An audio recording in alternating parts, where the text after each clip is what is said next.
As aulas em 1950 aqui em São José dos Campos, montou em 1949 o Departamento de Física e Química do ITA, importando todo o equipamento e estruturando o corpo docente. Isso já mostra a terceira faceta dele de líder. Ele não era só um educador, ele era um líder. Ele, naquela época, foi o único brasileiro chefe de departamento no ITA. Todos os outros eram professores estrangeiros. Bom, como docente, nós todos fomos testemunhas disso. Ele tinha uma dedicação extremada aos alunos e exigia dos seus subordinados do departamento que também tivessem essa dedicação até altas horas. Recebia os alunos até altas horas para tirar dúvidas e aconselhar, etc. Ele organizou cursos preparatórios para alunos ingressantes no ITA, o chamado ano prévio, para alunos que tinham potencial, mas não tinham a formação necessária, completa, para ingressar no ITA. Ele que criou isso. Ele organizou cursos de treinamento para professores de física de segundo grau, que mais tarde, isso foi uma iniciativa pioneira, que mais tarde foi introduzido em várias instituições do país. Bom, eu entrei em 62, como todos vocês. Minha família morava em São Paulo. E eu então ia no fim de semana para São Paulo. E o professor Paulo Alves Pompeia tinha uma família de 12 filhos, né? E eu acredito que naquela época a família morava em São Paulo. E eu peguei carona com ele várias vezes, num Ford 48, Coupé, e se não me engano de cor azul. Isso era 62, ele tinha um Ford Coupé 48, peguei carona várias vezes com ele. Por quê? Porque nós tínhamos um amigo comum, que era o professor Abrão de Moraes, do Instituto Astronômico e Geofísico da USP, não é? O filho do professor Abrão de Moraes era o Paulo de Souza Moraes, que ingressou no ITA em 63. Mas ele não aguentou o trote. Ele era uma pessoa muito rebelde. Isso mais tarde foi fatal para ele, porque ele foi assassinado. Isso não vamos entrar em detalhes aqui.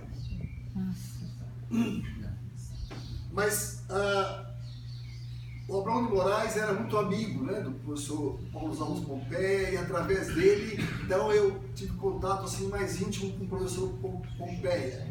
Conversávamos sobre física, sobre o ITA, mas eu não tinha ideia da grandeza do trabalho dele.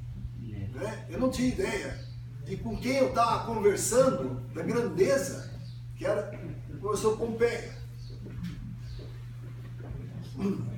Bom, o professor Pompeia tinha o hábito de colocar na pedra, né, como engenheiro e físico, assim, engenharia igual a física mais bom senso. Ele colocava na pedra assim, sempre antes das aulas dele, engenharia é igual a física mais bom senso. Aí um dia, não sei se foi algum dos nossos colegas, colocou assim, física é igual a engenharia menos bom senso.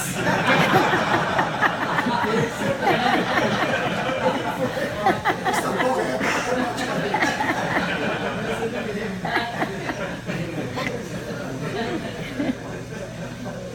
Em 1964, ele foi convidado pela Unesco para fazer parte de um programa piloto de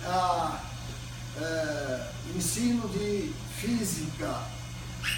E ele, poucos sabem também, ele criou, como equipe, né, um filme de longa-metragem para alunos de 12 e 13 anos. Esse filme, não sei se ainda é disponível, chama-se assim, Luz, 3 pontinhos, é onda. Alguém sabe se esse filme ainda está disponível? Eu tive aula com ele, em 2008. Foi esse filme? Isso.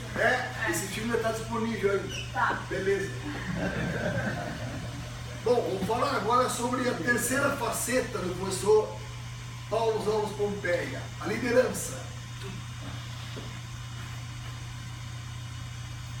Em 1940, ele foi convidado pela Universidade de Chicago, pelo Prêmio Nobel Arthur H. Compton, Prêmio Nobel em Física, para participar do grupo de raios cósmicos. E ficou lá até 1942. Em 1941, os Estados Unidos entraram na guerra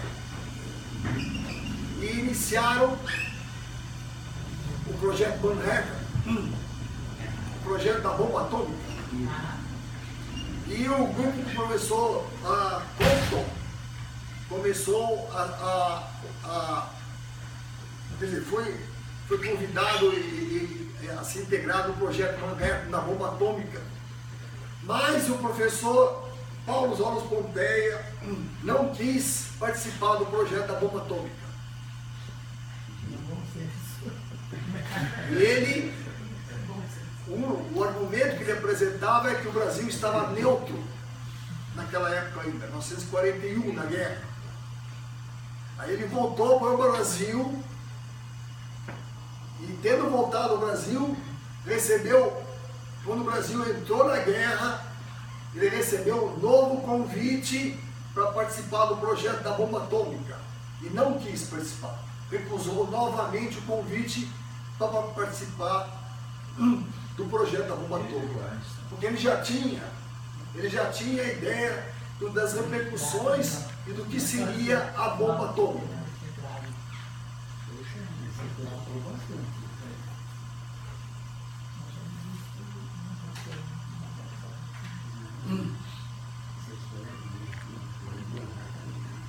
Bom, a liderança dele, né,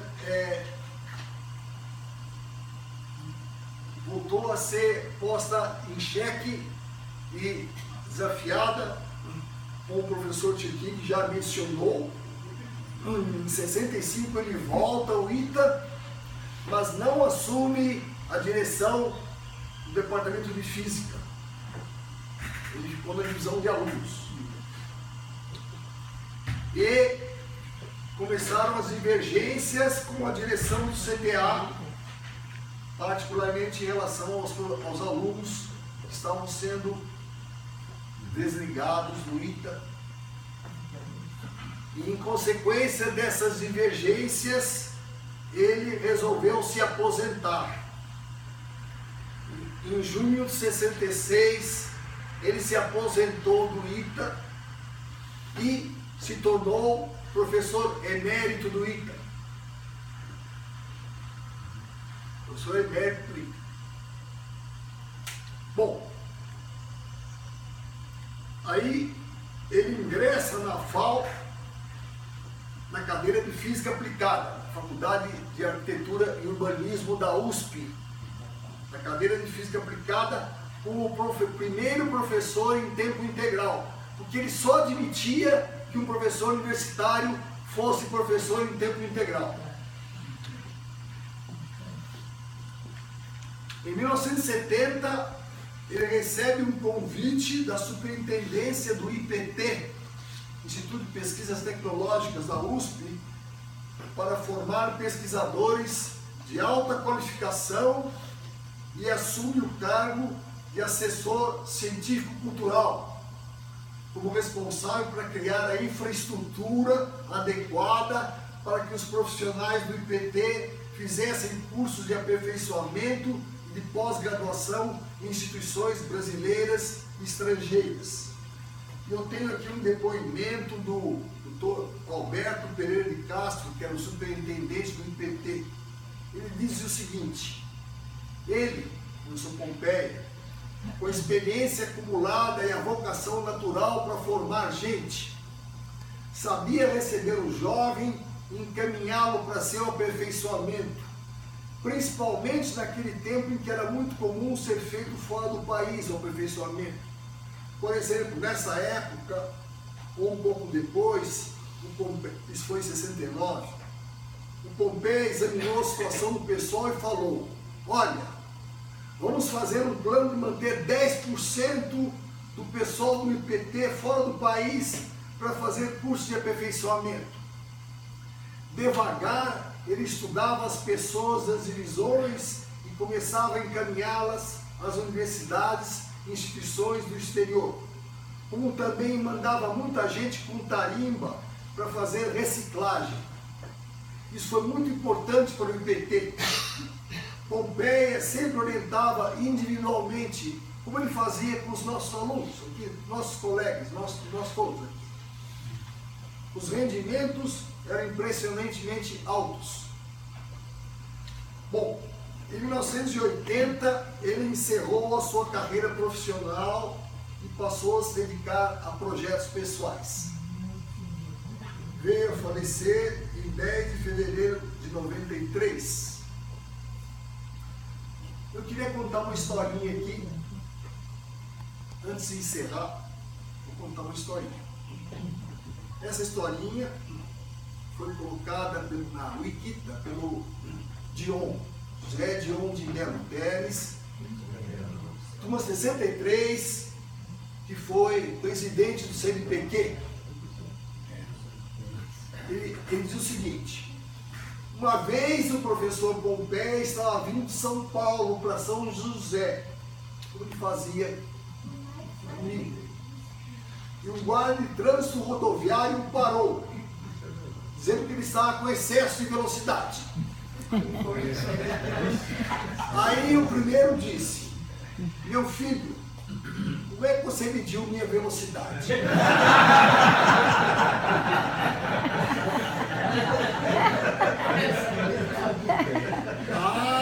senhor está vendo aquele ponto lá em cima da ladeira? Eu marquei lá, andei, e até aqui são tantos quilômetros, 2 quilômetros ou 1 quilômetro, sei lá. E aí, com meu relógio, eu vi que o senhor estava acima da velocidade. Porque de lá para chegar até aqui dá tanto tempo, o senhor levou menos tempo. Aí o Pompeia: mas como é que o senhor mediu essa quilometragem? Com o odômetro do meu carro. Qual a precisão desse odômetro? Começou a discutir, o guarda começou a ficar perturbado e ele disse: vem cá, meu filho, deixa aqui o seu carro e vamos lá no laboratório. Aí ele levou o guarda até o laboratório, abriu e deu uma aula sobre imprecisão de medidas e propagação de erros. Aliás, fazendo um parênteses, esse é o mesmo problema dos novos pardais do trânsito, que deveriam ser regulados para ter uma tolerância de pelo menos 10%. Isso de ontem. Depois da aula, o professor levou de volta o guarda para o ponto onde ele estava na estrada, tendo sido liberado da multa.